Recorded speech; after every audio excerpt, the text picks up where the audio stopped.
তখন একটা গন্ধ থাকে। বিকেলে শুকনো রোদ আর পাতার ঘ্রাণ মিশিয়ে তৈরি হয় এক অভিমন্য যাত্রার পথ।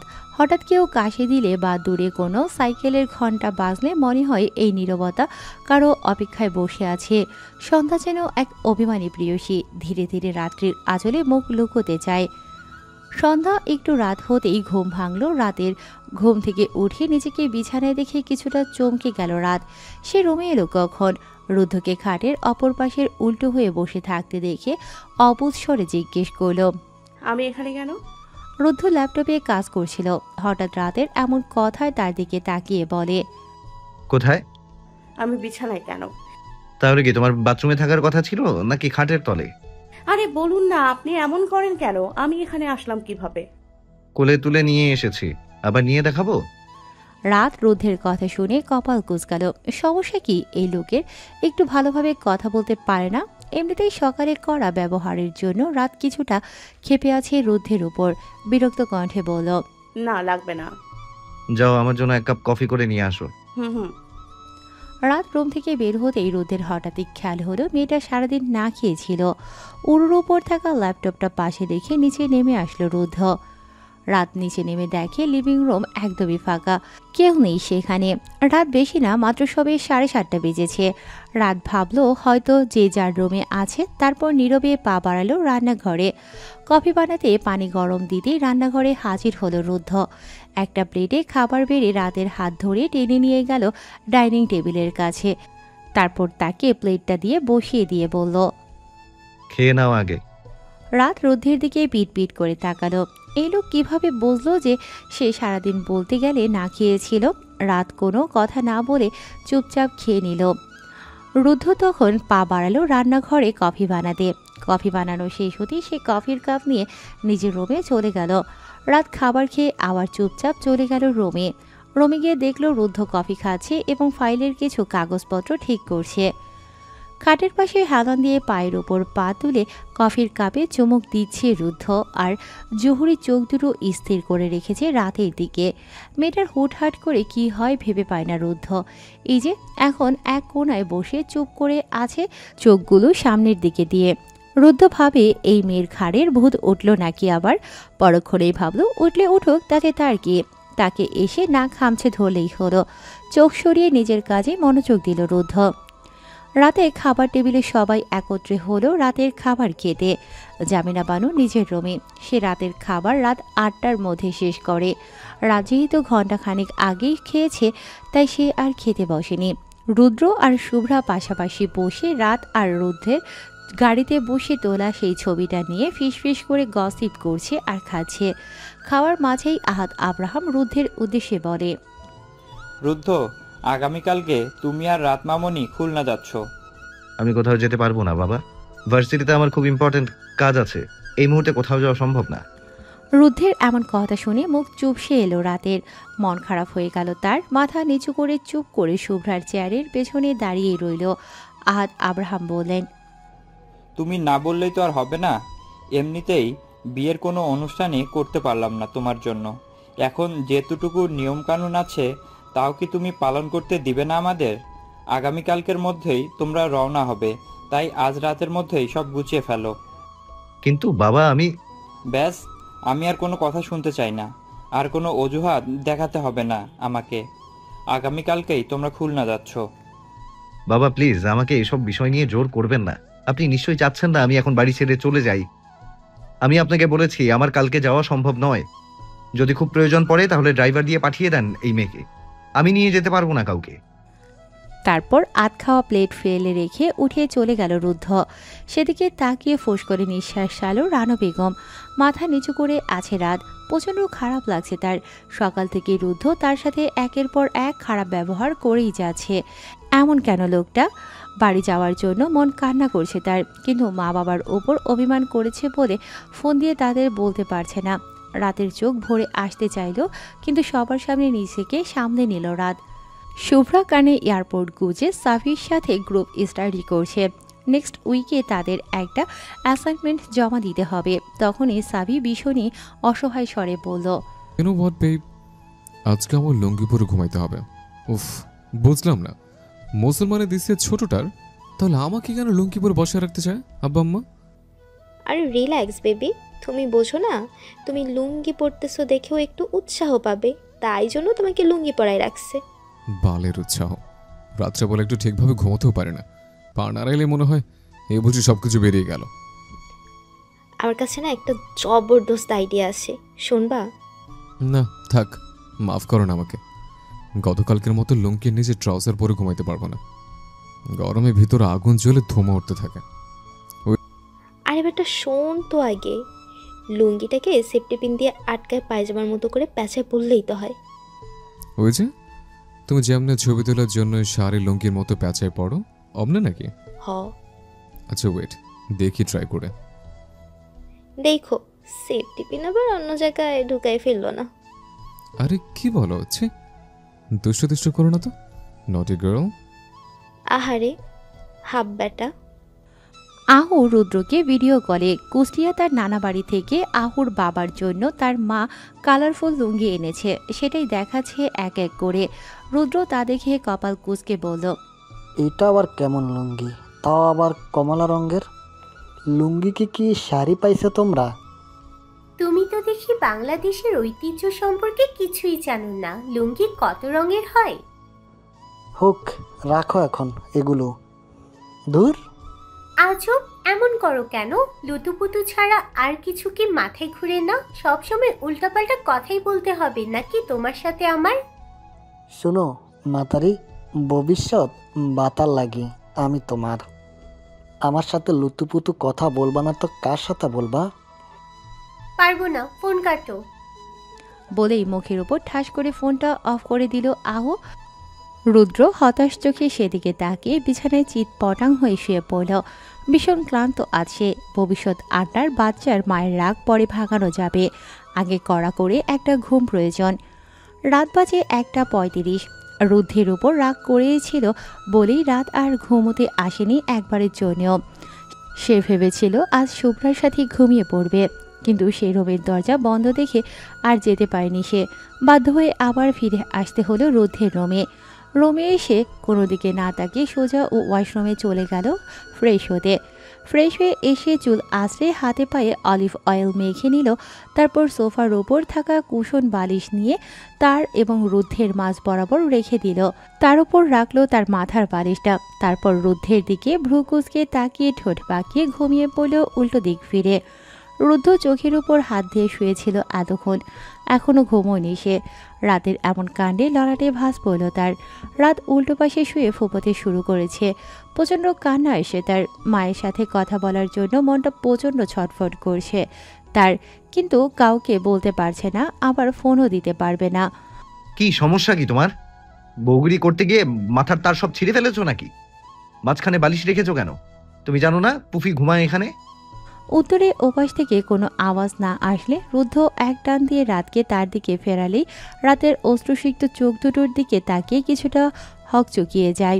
আকস্মাৎ মেয়েটাকে কান্না করতে দেখে কিছুটা ঘাবড়ে গেল। কি হয়েছে, কান্না করছো কেন? আমি তো তোমাকে কিছু বলিনি, বকিনি তো। রাত কিছু না বলে বরং কান্নার বেগ আরও তীব্র হয়ে ওঠে। সে ফুপিয়ে ফুপিয়ে কাঁদতে থাকে, বুক কেঁপে ওঠে তার। রাতের কান্নার বেগ বেড়ে গেল, আরও ফুপিয়ে ফুপিয়ে কাঁদতে লাগলো সে। পুফিও তার কান্না শুনে মিউ শব্দ করে পিটপিট করে তাকিয়ে রইল তার দিকে। রুদ্ধ বুঝে উঠতে পারল না এই মেয়ে হঠাৎ কাঁদছে কেন। চুপ, কান্না থামাও এখনই। কিন্তু রাত থামল না, বরং কাঁদতে কাঁদতে হেসকি উঠিয়ে ফেলল সে।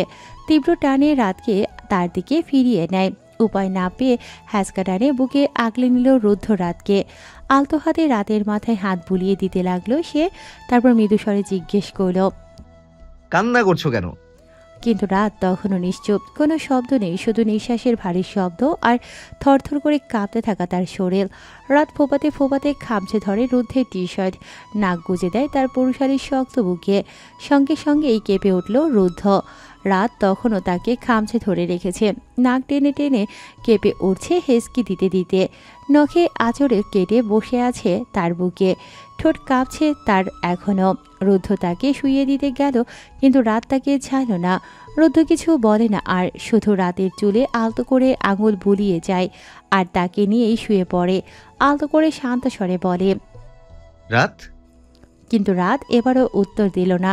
রাত শক্ত করে আবদ্ধ করে নেয় নিজেকে রুদ্ধের বাহুতে। তারপর ধীরে ধীরে রাতের দেহ স্তব্ধ হয়ে আসে। কান্নার ঢেউ যেন ক্লান্ত হয়ে গিয়ে সরে যায় তার চোখের কোণ থেকে। ঘুম এসে আলতো করে জড়িয়ে ধরে তাকে। রুদ্ধের বুকের ঠিক মাঝখানে মাথা রেখে সে আস্তে করে চোখ মুছে ফেলে। রুদ্ধ নিচু গলায় বলে, কাঁদছো কেন? রাত চুপ করে থাকে, কিন্তু বুকের ভিতর স্পষ্ট শোনা যায় তার হৃদয়ের কাঁপুনিটা। রুদ্ধ আলতোভাবে চুল সরিয়ে মুখের কাছে ঠোঁট নামিয়ে ফিসফিসিয়ে বলে, মন খারাপ কেন? রাত চোখ খুলে তাকায় রুদ্ধের দিকে। চোখ জোড়া ভেজা, কিন্তু তাতে এক অদ্ভুত উষ্ণতা। রাতের মুখটা ভিজে আছে চোখের পানিতে। চোখ দেখে মনে হচ্ছে যেন চাঁদের গায়ে বৃষ্টি নেমেছে। এত সুন্দর করে কেউ কাঁদে? রুদ্ধ রাতের গাল ছুঁয়ে দিল, আলতো করে মুছে দিল চোখের কোণে লেপ্টে থাকা অশ্রুকণা।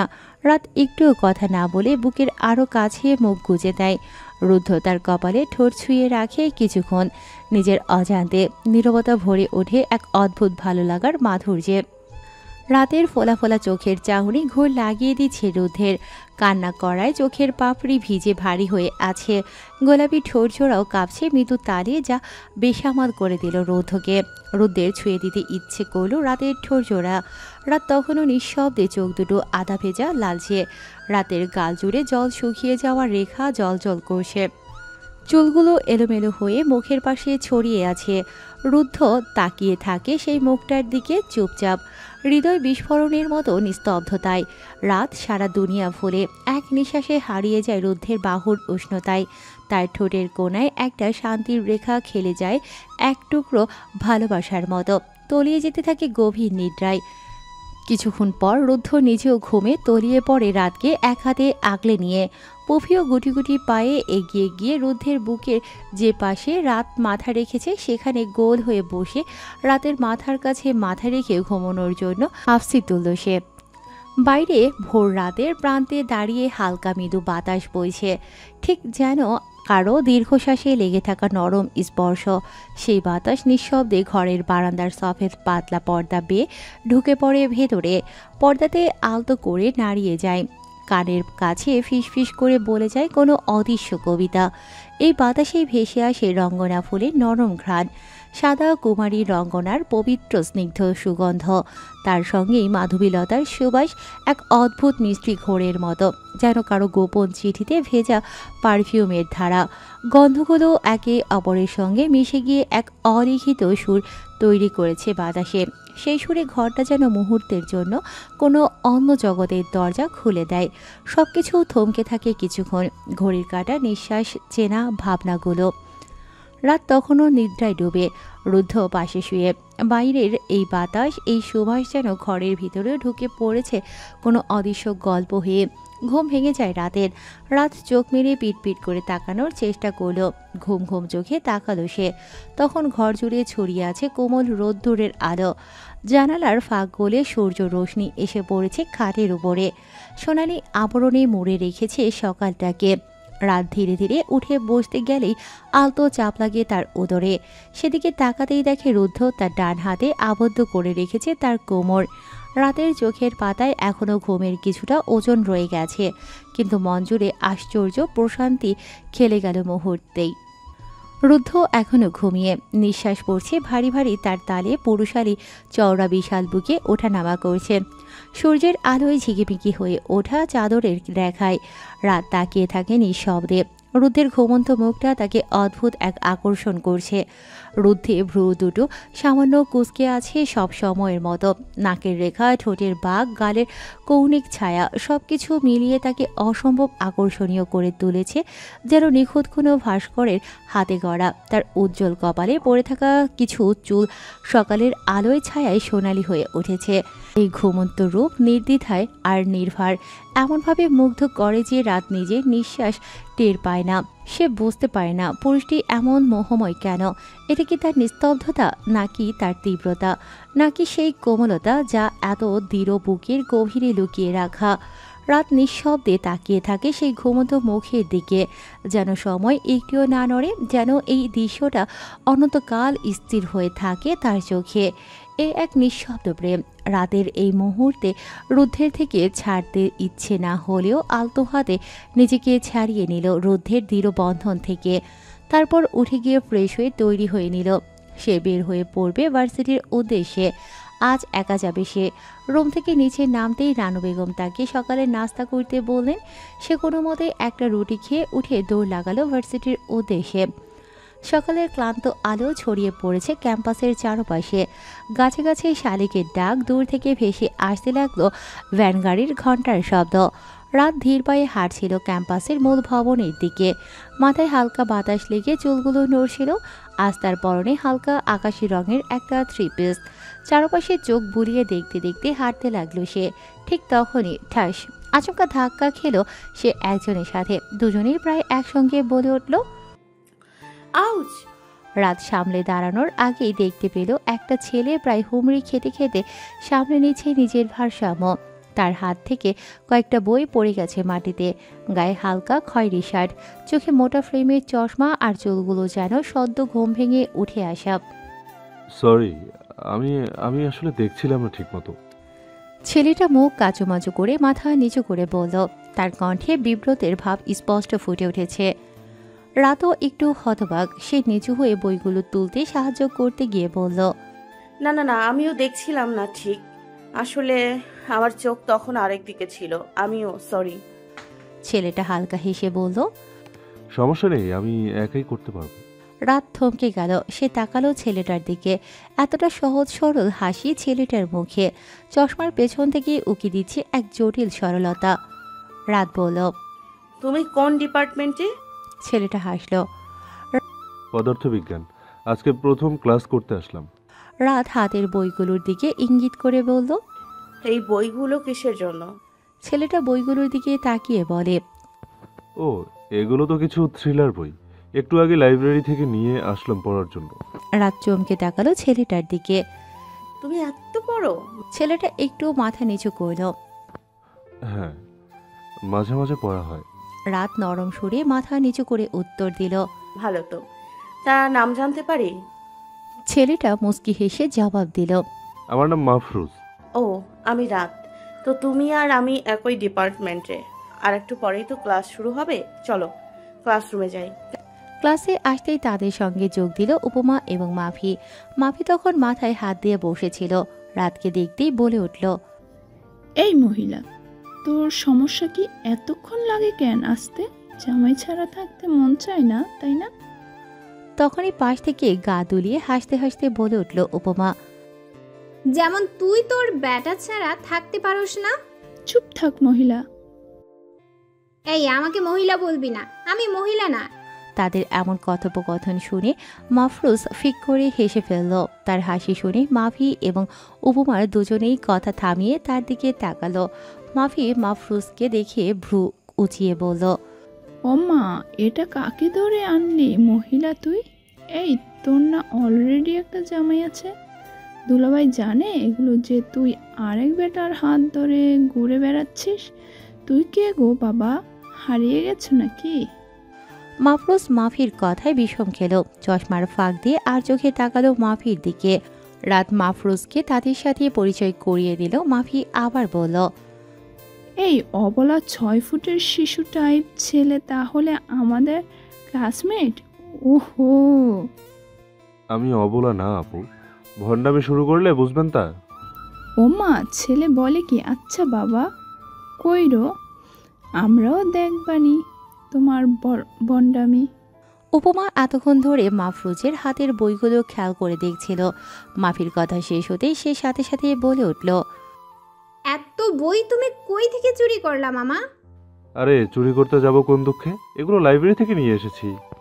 মাফি পাশে বসে গালে হাত দিয়ে বলল, তা এতগুলা বউ অ্যাডাপ্ট করে যে নিয়ে আসলা, এগুলো পালবা কখন?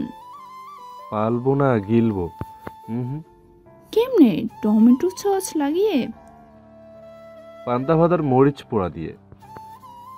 আহা, সেই স্বাদ মাম্মা। সসের সাথে মেয়োনিজ ফ্রি থুকু? আই মিন পান্তা ভাতের সাথে মরিচ পোড়া ফ্রি।